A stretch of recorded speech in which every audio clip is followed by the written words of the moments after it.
Father God, thank you for today. Thank you for the music. Father, I bless you for giving the talent to those who wrote that music. And Father, the uplifting beat, the challenge that the songs present.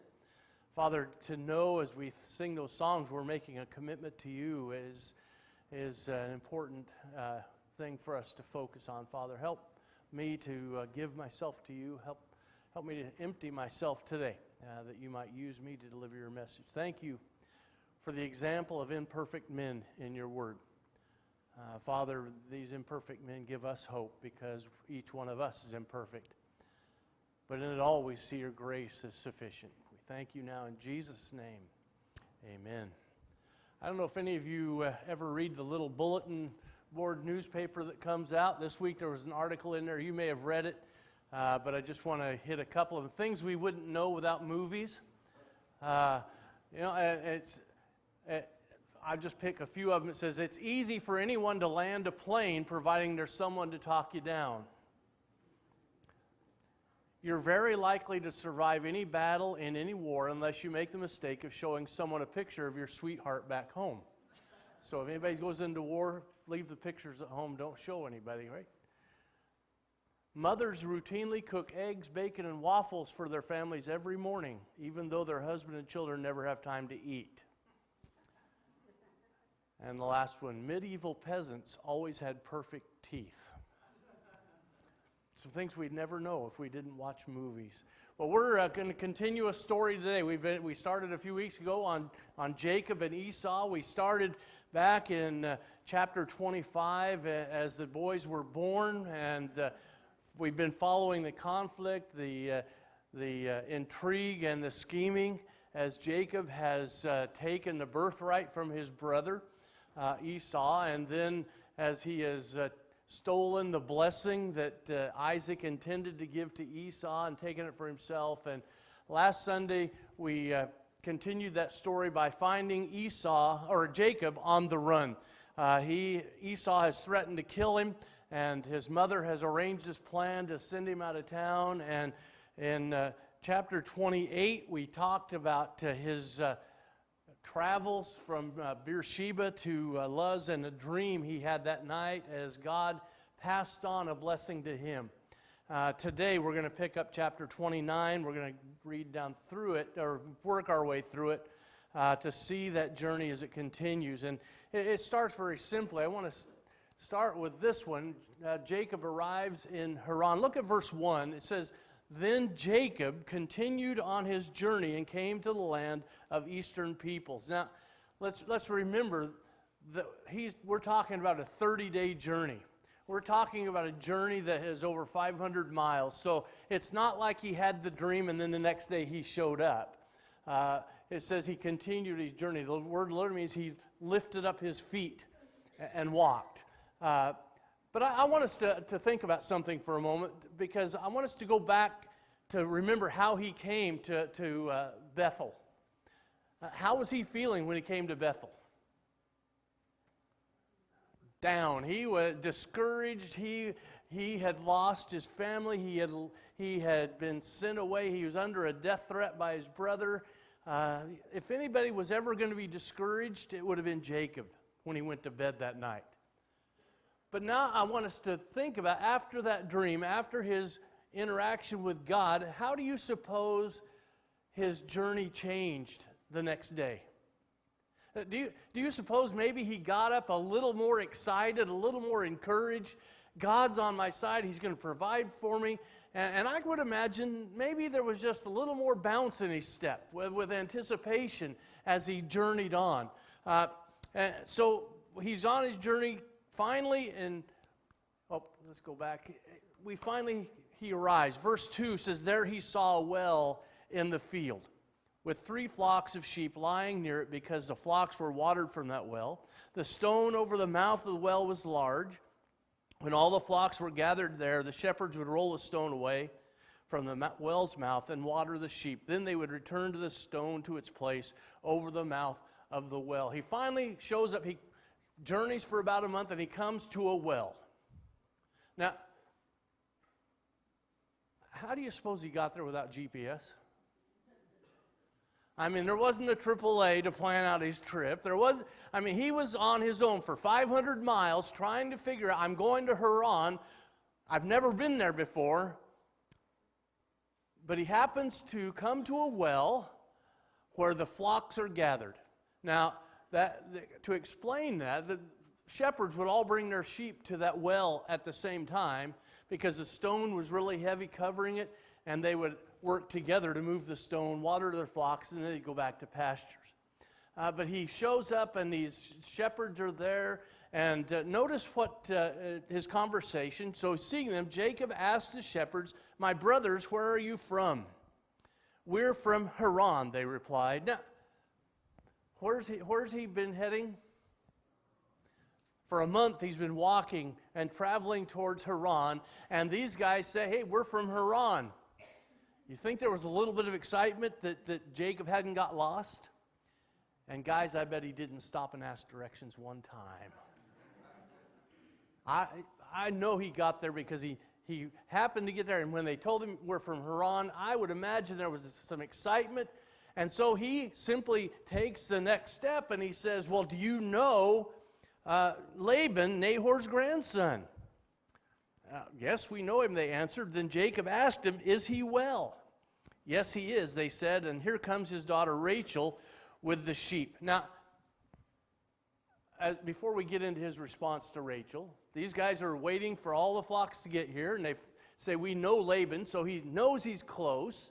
He knows he's at his destination, and then they say, "And here comes his daughter Rachel with her sheep." And everything changed. I mean, we're going to read on this story. You know things had to have changed. He saw her coming with the sheep, and what's the very next thing he tells them to do? Notice. Look. He said, "The sun's still high. It's not time for flocks to be gathered. Water her sheep and take them back to the pasture." That's before Rachel gets there. He's a guy. He sees this gal coming. He wants to get rid of the competition. So he says, "Why don't you guys just take your sheep back to the pasture, and I'll stay here and visit with Rachel." Well, they said it's not time for that. And so Rachel shows up. She goes on. It says, "We can't reply until all the flocks are gathered and stones been rolled away from the mouth of the well. Then we'll water the sheep." While he was still talking with them, Rachel came with her father's sheep, for she was a shepherdess. And verse 10 is so typical of a man. When Jacob saw Rachel, daughter of Laban, his mother's brother, and Laban's sheep, he went over and rolled the stone away from the mouth of the well. Guys, what have you done that seems silly to impress a woman? I mean, this stone usually took 2 people to move. And it says he went and he rolled the stone away. Now, let me give you some chronology here. Jacob is approaching 70 years of age. It's not like he's a young 22-year-old kid that's out on his own. And so what's he do? He pumps himself up and puts his chest out and walks over his shoulders, and he rolls the stone out of the way. Just trying to impress the gal. I saw a commercial a while back. You may have seen it. 2 guys are sitting at a patio table by a pool, and a young woman gets out of the pool and walks by, and this guy's sitting here like this, his chest all puffed up and his stomach sucked in.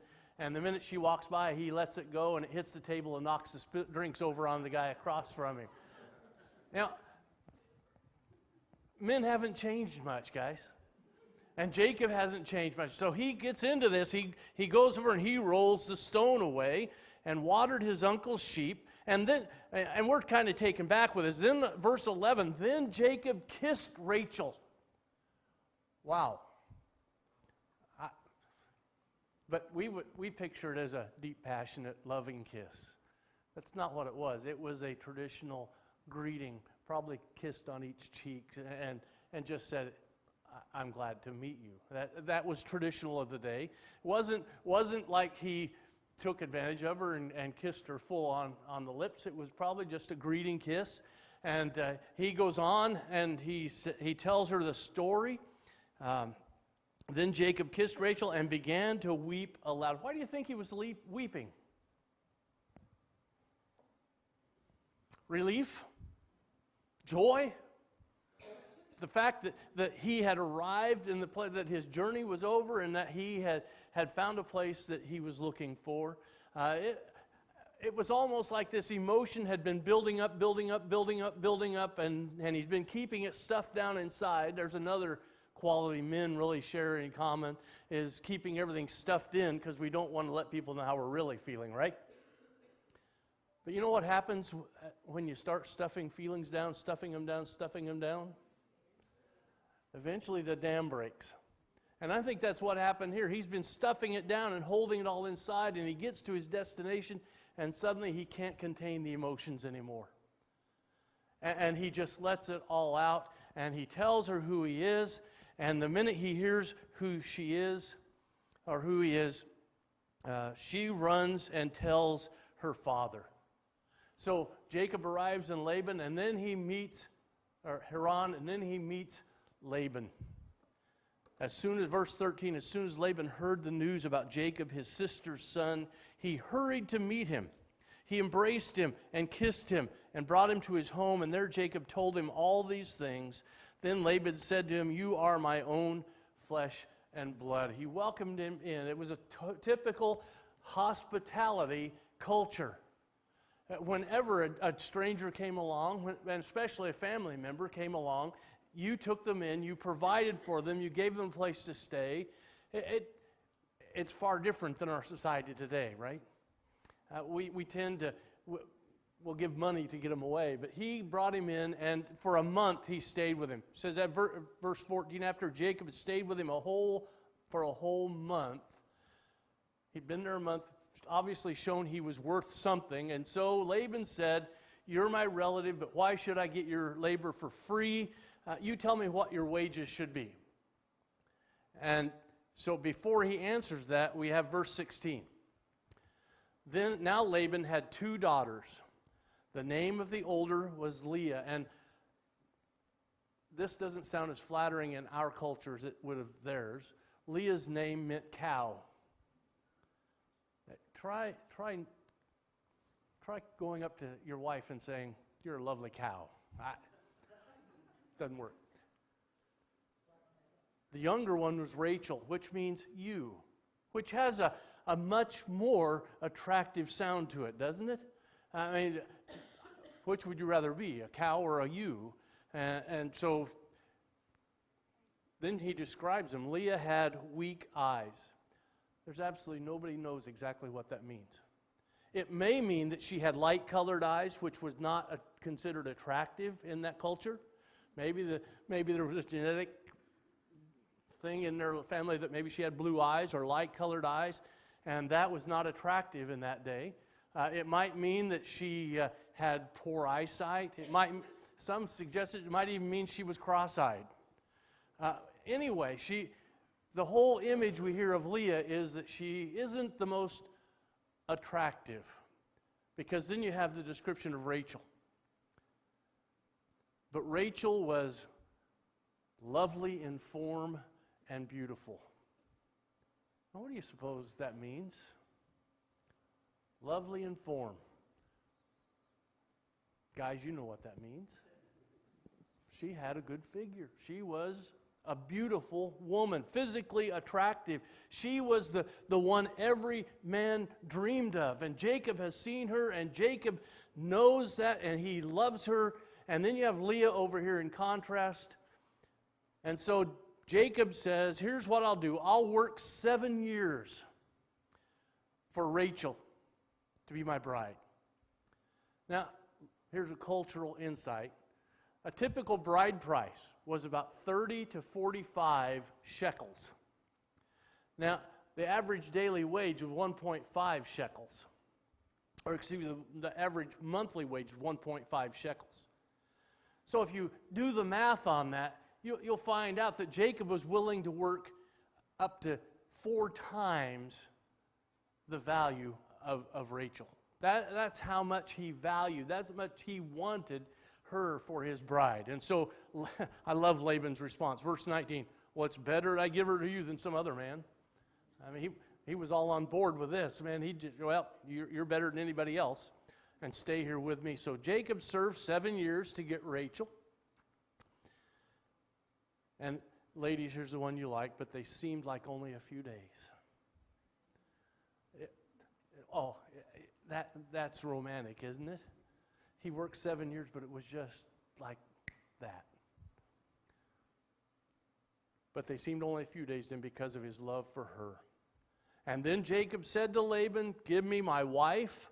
My time is completed, and I want to lie with her. And there's a lot more suggestive language we could use for that, but we get the idea. I mean, Jacob says, I've been waiting 7 years.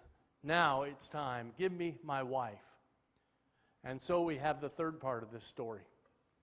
The part that Laban deceives Jacob. And here it is. So Laban brought together all the people. He wanted to be a man of his word. He brought all the people together to the place and gave a feast. But when evening came, he took his daughter Leah and gave her to Jacob, and Jacob lay with her.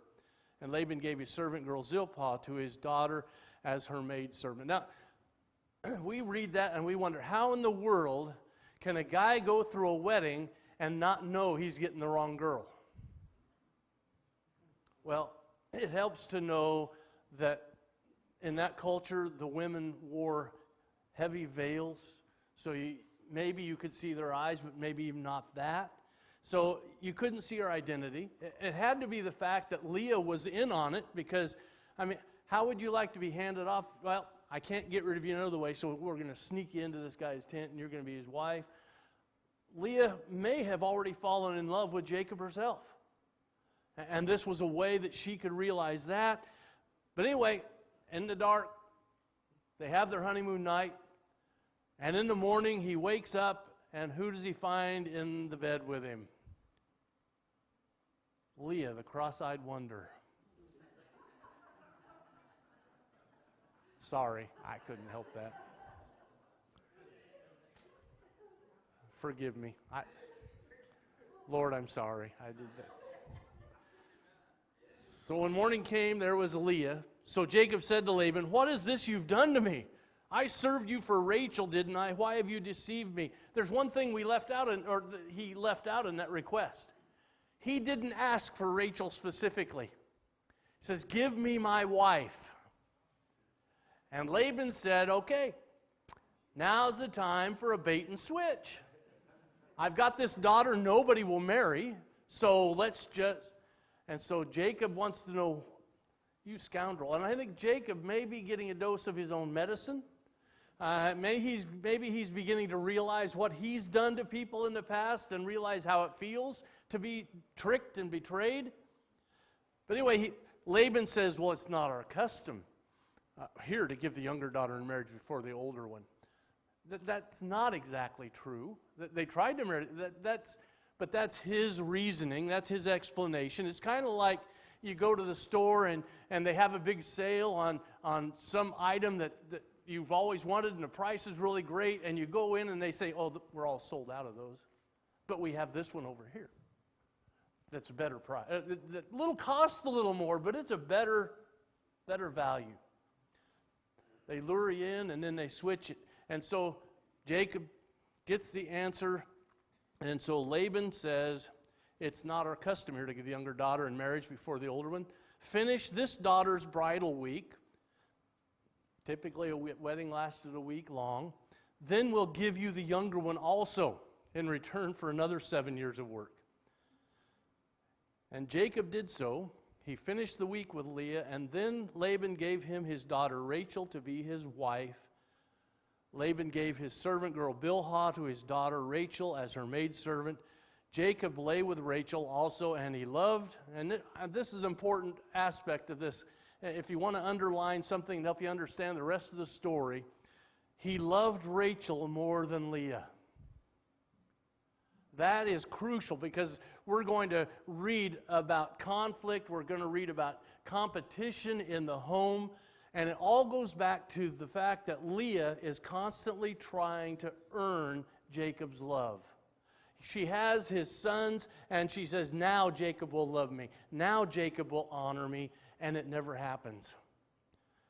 That fact that there was that love for Rachel and no love for Leah, that plays an important part of that. And he worked for Laban another 7 years. And then you go on, read the rest of the story. As Jacob's family is born, he has 12 sons. 10 of them are born to Leah, 2 of them to Rachel. So different people, different gals, different ladies in appearance, but also different in character. You know, some suggest that Leah was blessed by God. God knew she wasn't loved, and so he provided for her and took care of her, gave her special blessing. Rachel, on the other hand, as the story unfolds, we're going to see that she has a lot of her dad in her. She becomes a schemer. She becomes one that's a little less than full of integrity. And it's through Leah that the family line of Jesus is established. As Judah, her son, becomes the root of Jesus' family. And so she's a direct line of that. So we have a bait and switch. We have Jacob getting some of his own medicine. And I looked at that story and a lot of interesting things, but what is it we take away? There's a few items in here I think I want to suggest. Number one, there are no coincidences in God. There are no coincidences in your life. I firmly believe that sometimes we talk about, well, that was good luck, or what a coincidence.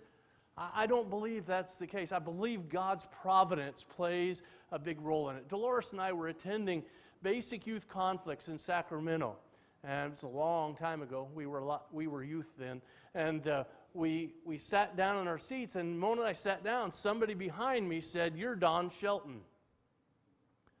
I mean, you're sitting in an auditorium with hundreds of people, and somebody right behind you knows your name. I turned around to find out who it was and discovered it was a young woman that I'd gone to high school with that happened to be in that place. Now, what a coincidence. I don't believe it was a coincidence at all. I believe it was an arrangement from God to bless my life. Folks, there are so many times we walk through life and we just think it's all about coincidence, it's all about luck, but God's providence plays a role. How did Jacob happen to find that well? How did Jacob happen to end up right at Haran, where those shepherds were going to be, at the right time to meet Rachel and meet Laban? Was it an accident? I believe God's hand. Remember, God promised, I will lead you, I'll be with you. And so we see God's faithfulness to his promise and God's providence. What would happen in our lives today if we started thinking along the lines that nothing is a coincidence? That if something happens to me, if I happen to be in a certain place, if I happen to be with a certain person, or a certain event happens in my life, what if we started thinking about what is God doing here? God has something for me here that I need to be aware of. God's providence, God's leading in our lives for his glory. There's a story that tells it all. Esther. You remember the story of Esther? Israel. She was an Israelite who won a beauty contest, became the queen and then there was a plot to destroy all the Jews, and her uncle Mordecai was involved in trying to save the Jews. And he tells Esther this: do not think that because you are in the king's house, you alone of all the Jews will escape. For if you remain silent at this time, relief will arise from another place, but you and your father's family will perish. And here's the line we need to look at. And who knows but that you have come to royal position for such a time as this? Who knows but what you aren't in that place for that moment to accomplish something only God can accomplish through you. Folks, we need to adopt that idea that there are no accidents, there is no luck. It's all a matter of God's providence, and it happens all the time. We just don't pay attention to it. We don't think about the fact, somebody called them divine appointments. We don't consider the fact that we have divine appointments throughout our day that give us the opportunity God has in mind for us to accomplish something. There's a story in the book of Acts. I'm not sure I put it up here, but it's a story of Philip. Yeah, the story of Philip. He's been preaching in Antioch. Things are going great, and God comes to him and says, an angel said to Philip, go south to the road, the desert road, that goes down from Jerusalem to Gaza. And so what's he do? Well, he could have said, there's nothing in that road. There's nothing out there. It's like driving across eastern Oregon. There's nothing there. What's that? So he started on his way, and he met an Ethiopian eunuch. What a coincidence. No? It was a divine appointment. God knew that Ethiopian eunuch was searching for the truth, wanting to know the truth about Jesus, and so he sends Philip on the route, exact time where their paths intersect. Folks, I want to challenge us to begin looking at each day of our lives and each encounter in our lives as a divine appointment, and begin asking the question, what does God want me to do here? What does he want me to accomplish? What can I do for him in this place with this individual? Second truth is love makes a difference. We all know that, right? Love affects the way we feel about doing something. Love lightens the load. Remember what Jacob said? Or it said about Jacob? The 7 years seemed only as a few days. Why? Because of his love for Rachel. You do something for love, and there's not a burden to it. You do something for love, and it's easy. You do something for love, and it just fills you up. It satisfies you, and it never seems like a burden. When love is taken out of the equation, it becomes a burden. It becomes an obligation, and we go through those times in our marriages, don't we? I know it always seems like just a day when you do something for your wife. But I know in my life there are times that sometimes it feels like a day, sometimes it feels like a week. All because of my attitude, because of my love. My love for people allows me to have the freedom to serve them. But when I allow it to be a burden, it's something I have to do.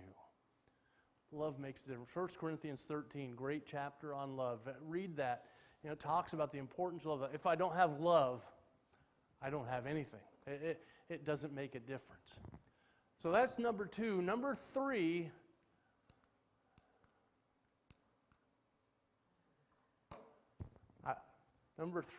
with Satan, it's always Leah in the morning. Think about that for a moment. Because Satan comes to us and he provides opportunities, he provides things, sets the dazzling, shiny thing over here, and we look at it and we say, that's what I want. And Satan says it will satisfy your life, it will fulfill you, it's beyond your wildest dreams how it's going to fill your life. And then you buy in, you commit to it, and you get it, and then it isn't very long before you wake up and that shiny thing has turned into Leah. Not the thing you loved. You buy a new car. The thing that you've wanted all your life, the fulfillment of every dream you've had for a car, you get it home and you love it and you enjoy it, but one day you're going to wake up and that car is going to be Leah. Because of payments, because of maintenance, because of all the things that go with that car. You buy a house, and you think this house is going to be the greatest thing in my life. It's what I've always looked for. And then somewhere along the line, you wake up, and it's Leah. See, Satan is the master at the bait and switch. He always shows us something that promises to satisfy, but takes it away and turns it into something ugly and damaging. You see, God promises us love, joy, peace, patience, kindness, goodness, gentleness, and self-control. Beautiful things, honorable things. And when we invest in them, when we allow the Spirit to come in and begin developing those, we wake up and it's still Rachel. Some of us have experienced the Leah moment. And we look at Satan and we look at the world and say, what have you done? This isn't what I bargained for. When we think about the things of this world satisfying us, it's always Leah in the morning. There's that moment when you wake up and realize, this isn't what I was looking for. The last one, transformation is God's goal for us. What is God doing in Jacob's life? He started out a scheming weasel. And he conducted himself that way, and then he got to Bethel and he had a dream. And that dream talked about a covenant with God, and Jacob bargained with him, and Jacob's heart changed a little bit. God is in the process of transforming Jacob into Israel. And we're going to see in a couple of weeks that encounter with God where he wrestles with him all night. And God says, your name is no longer Jacob, it is Israel. Changed character, changed man, different future. God is transforming him. And God is in the process of transforming every one of us. There is not any situation, event, or circumstance in our lives that God isn't using. Sometimes he uses a hammer and chisel. Sometimes it's maybe a grinder. But sometimes it might be just a light sanding. How does he accomplish that? Well, in Laban's life, or in Jacob's life, it was running away from home was the first process. And then he met Laban. And Laban was everything and more Jacob was. You have any difficult people in your life? Anybody you're struggling with? Anybody that you would choose to avoid if you had the opportunity? I want you to know those people are in your life for a reason. Those people are there for God to use to refine you and shape you and smooth you to the point that you become more like Jesus every day. You having difficulties and hardships in life? Maybe health? Maybe finances, a lot of different. God is using those because he has one goal in mind, is that's to make you look like Jesus. If you look at Romans chapter 8, we find this verse, and we know that in all things, underline all things in that verse, everything, no matter what circumstance, no matter what's happening, all things, God works together for the good of who? Those who love him. If we love God, if we are committed to him, he's going to take that and transform it and use it for our good, who have been called according to a purpose. For those God foreknew, he also predestined to be conformed to the likeness of his Son. There's the purpose.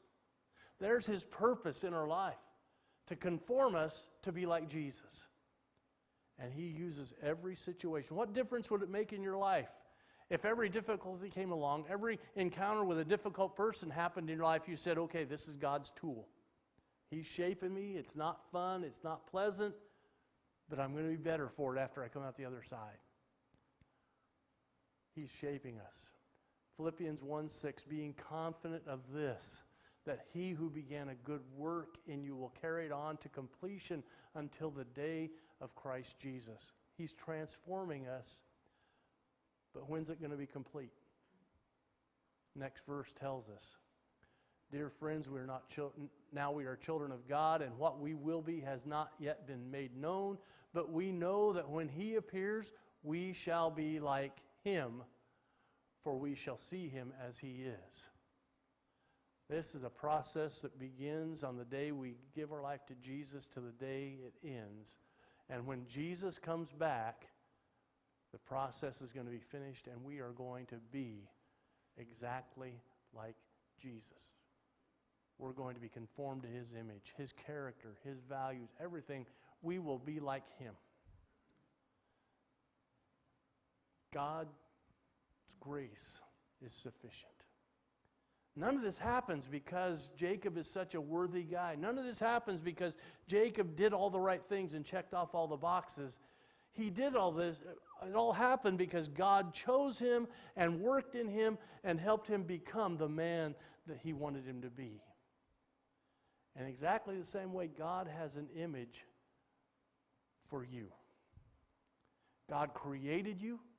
God has a plan for you, and He has a design for you in your life, not because of who you are, not because of what you've done, not because you've checked off the boxes, but simply because of His grace. And in that process, we're not going to be perfect. We're going to stumble. We're going to fall. But in the end, we will be like Him. And all begins back at that dream where Jacob says, "You will be my God." That process begins at that moment. Doesn't matter who you are now. Doesn't matter where you come from. If you give your life to Jesus, God is going to be faithful. He's going to lead you. He's going to provide for you. He's going to help you find those things that are fulfilling. A life, as Jesus said, it doesn't have to be Leah in the morning. I came that they may have life and have it to the full. Today is an opportunity. Today, maybe you're sitting here thinking, I've had a lot of Leahs in my life. Today, I want the real thing. Today, I want to find that which really, totally satisfies. I want God to work in my life. And it just simply comes from surrendering to Him. We're going to take some time now to gather at the table and remember Jesus' sacrifice for us, because that's the key to it all. If Jesus doesn't come, if God doesn't love us enough to give us His one and only Son, we are destined to remain who we are for the rest of eternity. But Jesus' death, burial, and resurrection changed it all for everyone who will believe in Him. Father God, help us today. Help us to take this story to heart. It's a great story. It's an interesting story, but Father, help us dig deeper in that. Help us to see the lessons that apply. Help us to let You speak to our life and write it in our hearts and change the wiring in our minds to help us think like You. And Father, today as we come to Your table, as we come to the Lord's table, help us to remember Your love for us. Father, You desired us and loved us so much that You're willing to pay a totally unreasonable price, the price of Your Son's life on the cross. Lord, help us to remember Him now. In Jesus' name, amen. In the morning